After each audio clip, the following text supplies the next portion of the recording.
Kami dari kelompok 4 ingin mempresentasikan hasil kerja kami. Perkenalkan, nama saya Isra Bai Amri, NIM 19224112237. Perkenalkan, nama saya Maria Gazela Adriana Lebo, NIM 19224112440. Perkenalkan, nama saya Ida Maris Kase, NIM 19224112238. Perkenalkan, nama saya Herun Najib. Oke, di sini kami akan mempresentasikan hasil kerja kami, yaitu pembelajaran Bahasa Indonesia dalam kurikulum 2013. Pembelajaran Bahasa Indonesia yang terdapat dalam kurikulum 2013 dengan pembelajaran berbasis tes bertujuan agar dapat membawa peserta didik sesuai perkembangan mentalnya dan menyelesaikan kehidupan nyata dengan berpikir kritis. Dalam penerapannya, pembelajaran Bahasa Indonesia memiliki prinsip, yaitu yang pertama, bahasa hendaknya dipandang sebagai teks, bukan semata-mata kumpulan kata atau kaidah kebahasaan. Yang kedua, penggunaan bahasa merupakan proses pemilihan bentuk-bentuk kebahasaan untuk mengungkapkan makna. Yang ketiga, bahasa bersifat fungsional, artinya penggunaan bahasa yang tidak pernah dapat dipisahkan dari konteks, karena bentuk bahasa yang digunakan mencerminkan ide, sikap, nilai, dan ideologi pemakaian atau penggunaannya. Yang keempat, bahasa merupakan sarana pembentukan berpikir manusia. Guru harus benar-benar meyakinkan bahwa pada akhirnya peserta didik mampu menyajikan teks secara mandiri. Secara rinci, tahapan tersebut sebagai berikut. Yang pertama, membangun konteks. Membangun konteks yaitu melalui kegiatan mengamati teks dalam konteksnya dan menanya tentang berbagai hal yang berkaitan dengan teks yang diamatinya. Pada langkah membangun konteks, peserta didik dapat didorong untuk memenuhi nilai spiritual, nilai budaya, tujuan yang melatih bagian teks. Dalam proses ini peserta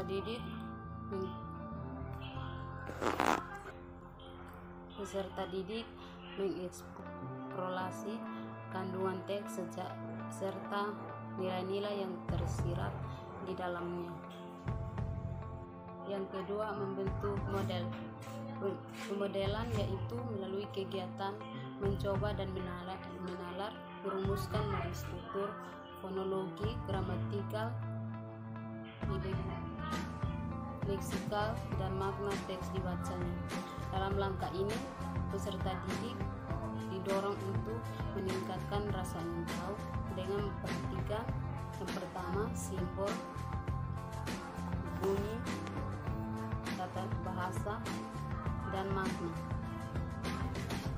Melalui analisis fakta dan pada teks yang dipelajarinya, peserta didik memperoleh model imbuhan, struktur kata, frase, klausa, kalimat maupun paragraf.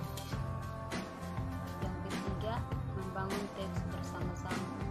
Membangun teks bersama-sama atau kelompok yaitu menyusun teks bersama masing dalam kegiatan mencoba menalar dan mencipta secara kolaboratif dan melanjutkan dengan mengaji. Peserta didik menggunakan hasil mengeksplorasi model-model teks untuk membangun teks dengan cara berkolaborasi dalam kelompok. Yang keempat, mengembangkan teks secara mandiri. Mengembangkan teks secara mandiri yaitu dengan titik tekan pada peserta didik dapat menunjukkan kompetensinya secara individual dalam mencipta. Oleh karena itu, dimensi kegiatan pembelajaran bahasa Indonesia wajib memenuhi 4 langkah dasar 6 langkah mengembangkan keterampilan beraktivitas secara saintifik. 2 model kegiatan kolaboratif, individual, dan berdimensi beraktivitas dan berkarya. Yang kelima, kompetensi inti.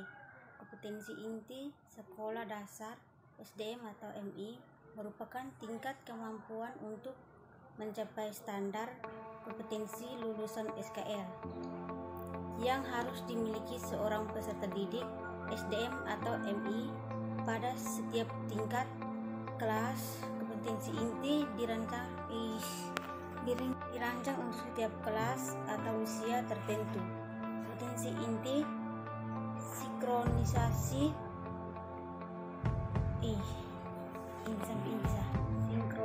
horizontal berbagai kompetensi dasar mata pelajaran pada kelas yang sama dapat dijaga. Selain itu, sinkronisasi berbagai kompetensi dasar mata pelajaran yang sama pada mata pelajaran yang sama pada kelas yang berbeda dapat dijaga pula. Rumusan kompetensi inti menggunakan notasi sebagai berikut. Yang pertama, kompetensi inti 1 KL-1 untuk kompetensi inti sikap spiritual. Yang kedua, kompetensi inti 2 KL-2 untuk kompetensi inti sikap sosial. Yang ketiga, kompetensi inti ketiga KL-3 untuk kompetensi inti pengetahuan. Keempat, kompetensi inti 4 KL-4 untuk kompetensi inti keterampilan. Yang keenam, kompetensi dasar. Kompetensi dasar dirumuskan untuk mencapai kompetensi inti. Rumusan kompetensi dasar dikembangkan dengan memperhatikan karakteristik dan kemampuan peserta didik dan kekhasan masing-masing mata pelajaran. Kompetensi dasar meliputi 4 kelompok sesuai dengan pengelompokan kompetensi inti sebagai berikut. Yang pertama, kelompok 1. Kelompok kompetensi dasar sikap spiritual dalam rangka menjabarkan KI1. Yang kedua, kelompok 2, kelompok kompetensi dasar sikap sosial dalam rangka menjabarkan K12. Yang ketiga, kelompok 3, kelompok kompetensi dasar pengetahuan dalam rangka penjabaran KI3. Dan yang keempat, kelompok 4, kelompok kompetensi dasar keterampilan dalam rangka menjabarkan KI4. Dari materi tersebut, kami simpulkan bahwa sekolah dasar pembelajaran bahasa Indonesia dan sastra Indonesia lebih diarahkan pada kompetensi siswa untuk berbahasa dan berapresiasi sastra. Pelaksanaan pembelajaran sastra dan bahasa dilaksanakan secara terintegrasi, sedangkan pengajaran sastra ditujukan untuk peningkatan kemampuan siswa dan menikmati, menghayati, dan memahami karya sastra. Pengetahuan tentang sastra hanyalah sebagai penunjang dalam mengapresiasi. Kompetensi dasar yang terdapat pada KI1 dan KI2 dikembangkan melalui integratif dalam pengembangan kompetensi pengetahuan dan keterampilan. Sebagai contoh, ketika peserta didik mempelajari struktur teks laporan, observasi, dan mengaplikasikan konsep tersebut melalui penyusunan teks, sikap-sikap yang diinginkan pada KD di KI2 yaitu disiplin, tanggung jawab, dan kerja keras. Guru harus selalu meneruskan perkembangan sikap-sikap ini di dalam KBM atau kegiatan belajar mengajar. Kurikulum 2013 lebih menekankan pada pembentukan sikap atau efektif. Untuk pembentukan sikap ini hanya aspek-aspek seni yang mampu menjangkaunya. Sikap ini hanya akan terjangkau dengan seni matematika, seni kimia, seni fisika, dan seterusnya. Sekian dan terima kasih. Assalamualaikum warahmatullahi wabarakatuh.